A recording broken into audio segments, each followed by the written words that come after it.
And also எக்கச்சக்கமான news நாங்கள் கேள்விப்படுறோம். எது ஃபேக் எது ரியல் அப்படின்னே வந்து எங்களால் புரிஞ்சிக்க முடியல. ஏன்னா media it talks about every thing அப்படின்னு சொல்லலாம். ஸோ ரோபோ சங்கர் அவர்களுடைய மறைவு ஒரு மிகப்பெரிய ஒரு இம்பாக்ட் கொடுத்துட்டு போயிருக்குன்னு தான் சொல்லணும். ஸோ அவருடைய மறைவுக்கு இந்த ஆல்கஹாலும் ஒரு ரீசன் அப்படின்னு சொல்றாங்க. ஸோ என்ன நடந்தது அப்படின்றத நாங்கள் தெரிஞ்சுக்கலாங்களா?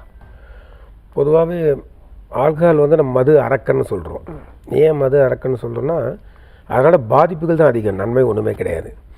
அப்படி இருக்கும்போது அந்த அடிக்ஷன் லெவல் போகிறாங்கன்னு வச்சுக்கோங்களேன். அப்போ வந்து அவங்க அந்த பழக்கத்துலேருந்து வெளியில் வரமாட்டாங்க.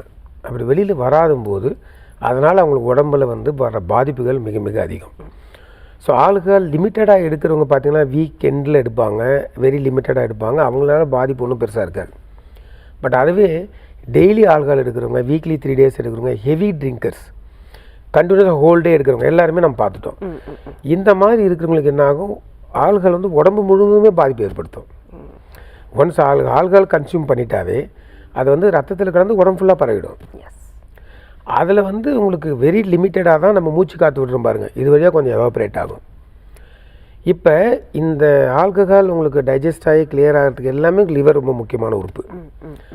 அந்த லிவர் வந்து இந்த ஆல்கஹால் அதிகமாக போக போக போக டேமேஜ் ஆக ஆரம்பிச்சிடுது.